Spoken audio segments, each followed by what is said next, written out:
उषा जी और सरला जी morning walk पर सुबह सुबह एक साथ ही निकलती थी, पर आज सरला जी अकेले ही पार्क में पहुंची। उषा जी को आने में थोड़ी देर हो गई थी। तब तक पार्क बाकी लोगों से भर चुका था। सरला जी ने अभी योगा करना शुरू ही किया था कि तभी उषा जी आ जाती। क्या हुआ उषा जी, आज पार्क आने में बहुत देर कर दी। मैंने तो फोन भी मिलाया था पर आपका स्विच ऑफ आ रहा था। लगा आप सो रहे हो इसलिए मैं अकेली ही आ गई। रात को देर से सोए थे क्या? अरे नहीं नहीं, सो तो मैं जल्दी गई थी, पर अब क्या बताऊं, वही रोज की किचकिच। अच्छा, इसका मतलब आज फिर बहू से किसी बात पर तू मैं हो गई है। हाँ वही हो गई। मैंने बहू को बोला था कि जब सुनील काम पर जाए तो मेरे मोबाइल के चार्जर की लीड वो नहीं ले आएगा, पर सबको अपने मोबाइल फोन से मतलब है। मेरा फोन पुराना है, उसका चार्जर चाहे कितना भी पुराना हो जाए, पर मजाल है कोई बदल कर ला दे। बस उसे अपने फोन का स्क्रीन गार्ड तो याद रहा, पर मेरे मोबाइल के चार्जर की लीड मंगवाना भूल गई। बार बार लीड को टेप से चिपकाकर मैं इस्तेमाल कर रही थी। आज सुबह उस लीड का भी अंत हो गया। इसी बात पर मेरी अपनी बहू से सुबह सुबह बहस हो गई। ये देखो, कल शाम से मेरा फोन बंद पड़ा है, मिलेगा कैसे? स्विच ऑफ तो आना ही है। अरे इसमें इतना टेंशन लेने वाली कोई बात नहीं है। मैं अपना मोबाइल और चार्जर लेकर आई हूँ। वहाँ सामने वाली चाय की दुकान पर बैठेंगे, तुम वहीं थोड़ी देर मोबाइल चार्ज कर लेना। पर इससे मेरी समस्या हल नहीं होने वाली। और तुम बताओ कैसी हो? कल रात को खाना ठीक से खाया या नहीं? हाँ खा लिया था, पर इनकी शुगर थोड़ी बढ़ी हुई थी, इस वजह से रात को अचानक डॉक्टर के पास ले गए। वही बहू बोलने लगी कि रात को नींद खराब कर दी हमने उनकी। खैर, डॉक्टर ने दवाई दी थी तो शुगर कंट्रोल हो गई थी। अब घर पर आराम कर रहे हैं। सोचा थोड़ी देर वॉक कर लूंगी तो मन ठीक हो जाएगा। सरला जी और उषा जी आपस में अपनी अपनी परेशानी एक दूसरे से बांट ही रही थी कि तभी वहां से श्रीमती टंडन रनिंग करती हुई निकलती है। श्रीमती टंडन बहुत खुशमिजाज रहने वाली महिला थी। उनके चेहरे को देखकर ऐसा लगता था कि मानो वो बहुत खुश रहती हैं और उनकी लाइफ में कोई प्रॉब्लम नहीं है। और ऐसा वहां पार्क में बहुत से लोग सोचा करते थे, और ऐसी ही सोच सरला जी और उषा जी की भी थी। Good morning Sarla ji. Good morning Usha ji. Good morning. Good morning.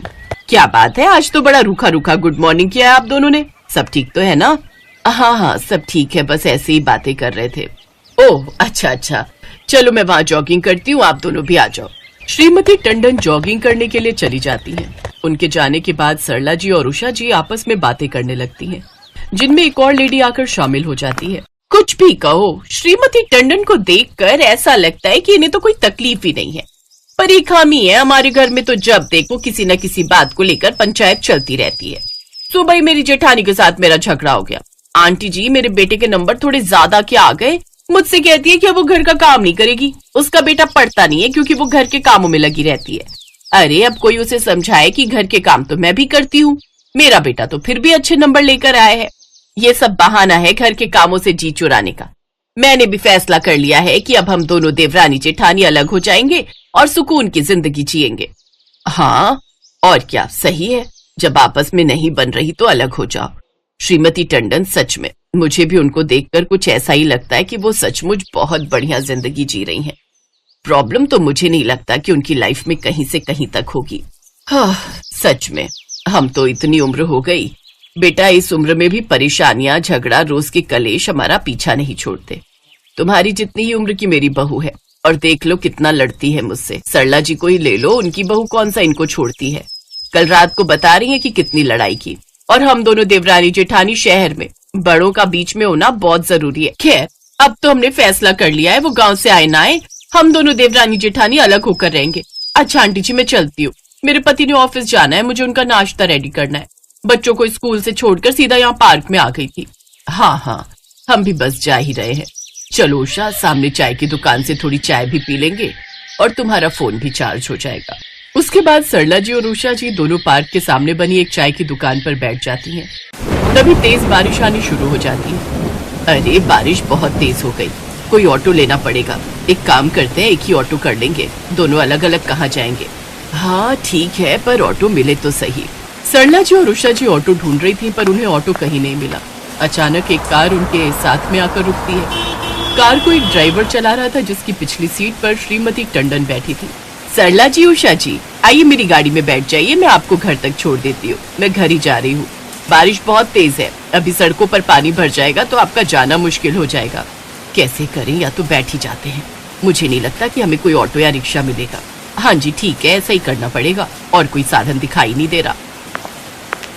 Sarla जी और उषा जी दोनों श्रीमती टंडन की कार में बैठ जाती हैं। श्रीमती टंडन सरला जी और उषा जी को अपने घर चाय पीने के लिए कहती हैं। बारिश ज्यादा तेज थी, सड़कों पर पानी भी भर गया था। इस वजह से सरला जी और उषा जी चाय की बात मान लेती हैं। श्रीमती टंडन उन्हें अपने घर लेकर जाती हैं। श्रीमती टंडन बहुत पैसे वाली थी, पर पैसा दुनिया की सारी खुशियां नहीं दे सकता। ये बात उस दिन साबित हो गई जब सरला जी और उषा जी ने श्रीमती टंडन के चेहरे की हंसी के पीछे छिपा हुआ दुख देखा। मम्मी कितनी देर से आपका फोन मिला रहा था, आप कहाँ रह गए थे? एक तो आप सुबह सुबह आज मेरी कार ले गए, हमेशा रिक्शा से जाते हो ना, फिर आज मेरी कार क्यों लेकर गए थे?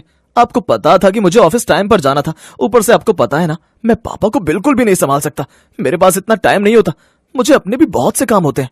मम्मी जी आपको पता है आप सुबह सुबह वॉक पर चले गए और पीछे से पापा जी ने कितना तंग किया। सारी चाय उन्होंने बिस्तर पर गिरा दी, अभी तक मेड भी नहीं आई है। इतनी महंगी बेडशीट खराब कर दी पापा जी ने। सॉरी बेटा, आज के बाद मैं कार नहीं ले जाऊंगी।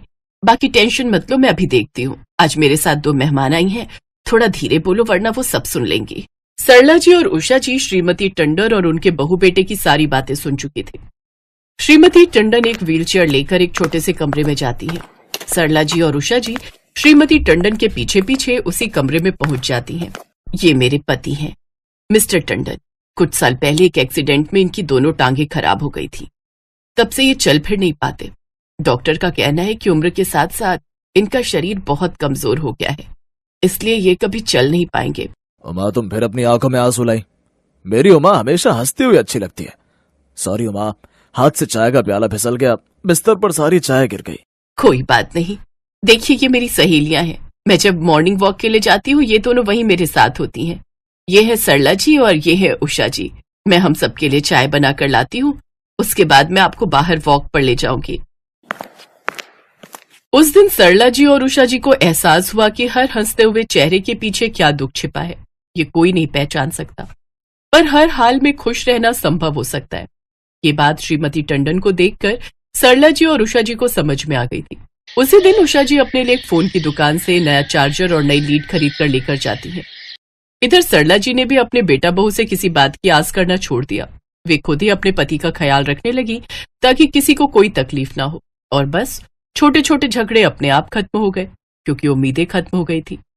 हर किसी के जीवन की कोई ना कोई परेशानी जरूर होती है, और जब तक जीवन है तब तक सुख और दुख हमेशा हमारे साथ ही चलते रहेंगे।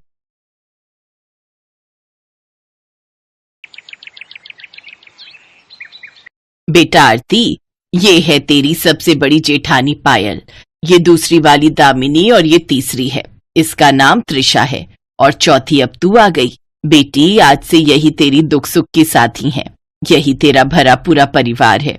जी माँ जी। तुझे पता है बेटी, हम सबकी ताकत यही है कि हम सब एक हैं।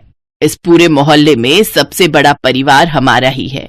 मैं, तेरे ससुर जी, तेरे 3 जेठ, उनकी पत्नियां और कुल मिलाकर 7 बच्चे। बस तेरी कमी थी, अब हमारा परिवार पूरा हो गया। हाँ सही कहा माँ जी, वैसे आरती के आने से सबसे ज्यादा खुशी तो त्रिशा को ही हो रही है। अरे हम दोनों के पास तो हुक्म चलाने के लिए देवरानी थी, पर बेचारी त्रिशा अब तक सबसे छोटी थी, लेकिन अब आरती के आने से वो भी तो जेठानी बन गई। सही कहा भाभी, मुझे तो आज से बड़ी बहू होने का एहसास होने लगा। ये कहानी है कमला और उसके बड़े से परिवार की। कमला एक छोटे से शहर में अपने पति हरिलाल के साथ रहती थी। उसके 4 बेटे थे और उनकी 4 पत्नियां। सबसे छोटी बहू आरती के आने से कमला और हरिलाल का परिवार अब पूरा हो गया था। और फिर एक सुबह, अच्छा भाभी, ये सुबह का नाश्ता कौन बनाता है? मैं और त्रिशा मिलकर बना लेते हैं। तब तक माँ जी और दामिनी दोपहर के खाने की तैयारी में लग जाते हैं, और फिर मैं और त्रिशा रात के खाने की तैयारी करने लगते हैं। फिर तो सारा दिन थक जाती होंगी आप सब। अरे पूछो मत, पूरा दिन कहाँ चला जाता है पता ही नहीं चलता। चलिए आज मैं आपके साथ नाश्ता तैयार करूंगी और रात का खाना भी। ठीक है, तो मैं त्रिशा को झाड़ू पोछे और बर्तन के लिए बोल देती हूँ। घर में सभी बहुओं का काम बटा हुआ था। धीरे धीरे आरती भी उनके साथ रम गई। और फिर एक सुबह, अच्छा आरती, एक काम करो तो जरा मेरे लल्ला को नहला दो, मुझे थोड़ा काम है। ठीक है भाभी। आरती ने जैसे ही त्रिशा के बेटे को नहलाया तभी उसके पास पायल आ गई। आरती, जरा ये मटर छिल दो, शाम को आलू मटर बनेंगे। ठीक है भाभी। पायल आरती को 2 किलो मटर देकर चली गई। थकी हारी आरती मटर छिलने लगी। जैसे ही मटर छिली तभी उसकी सास कमला ने उसे आवाज लगाई, आरती, जरा यहां आना बेटी। जी माँ जी। मेरे बाल बड़े रूखे हो रहे हैं, जरा चंपी तो कर दे बेटी। ठीक है माँ जी। आधा घंटे तक कमला की चंपी करने के बाद बेचारी